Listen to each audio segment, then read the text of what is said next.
விழிப்புணர்வே வாழ்வுணர்வே வாழ்வுணர்வே வாழ்வுணர்வே. இது ரொம்ப ஈஸியானது, அதே சமயத்தில் ரொம்ப கஷ்டமானது. ஜென் தியானத்தில் நம்ம மனசு அறையிறத பார்த்த உடனே ஜென் தியானத்தை எங்கே வேணாலும் எப்படி வேணாலும் செய்யலாம். ஜென் தியானத்தில் நம்ம செய்ய போகிறது ஒன்றே ஒன்று தான். மாடு புள்ளையும் மேயணும், அதே சமயத்தில் ஓடியும் போயிடக்கூடாது. நீங்கள் பார்த்துக் கொண்டிருப்பது கம்பீர தியானம் காணொளி தொடர்.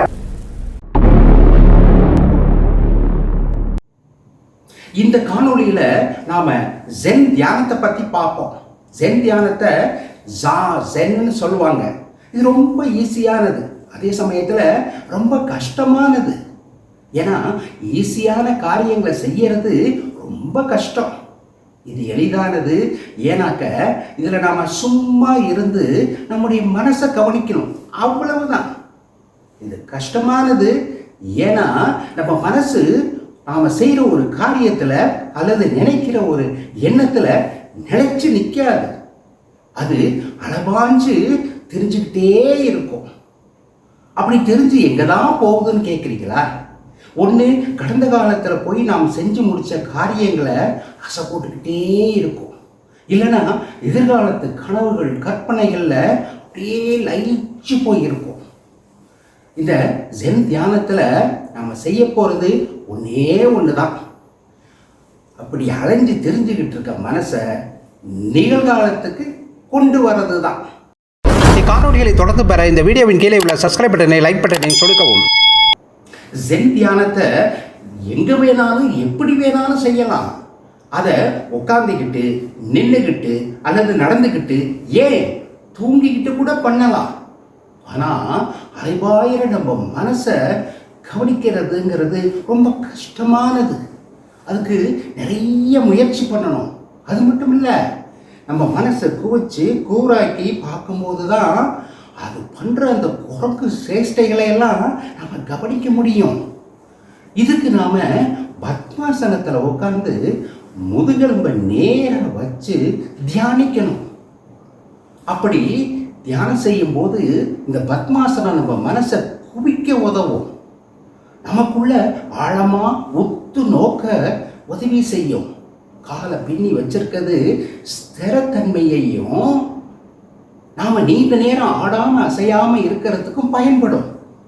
இப்படி நாம தியானிக்கும் போதுதான் அலைவாயிர நம்முடைய உள்ளத்தினுடைய காலடி சுவடுகளை நாம தொடர்ந்து பின் செல்ல முடியும்.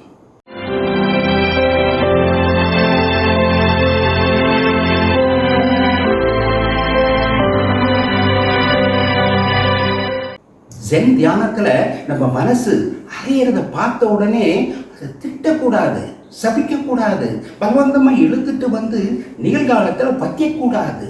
மாறாக அன்போடு கரிசனையோடு மென்மையா அதை வழி நடத்தணும். நல்ல ஞாபகத்தில் வச்சுக்கங்க, நம்மளுடைய குறிக்கோள் ஆடாத அசையாத மனநிலையை உருவாக்குறது இல்லை. அலைவாயிர அந்த மனசை திரும்ப திரும்ப நிகழ்காலத்துக்கு கொண்டு வர்றது தான் இந்த மனசுக்கு நாம தர முக்கியமான பயிற்சி. இதற்கு ஒரு நல்ல ஓமானம், ஒரு நீல கைத்தால கட்டுக்கடங்காத காளைய ஒரு மரத்துல கட்டி போட்டு அதை புல் மேய விடுறது. மாடு புள்ளையும் மேயணும், அதே சமயத்துல ஓடியும் போயிடக்கூடாது.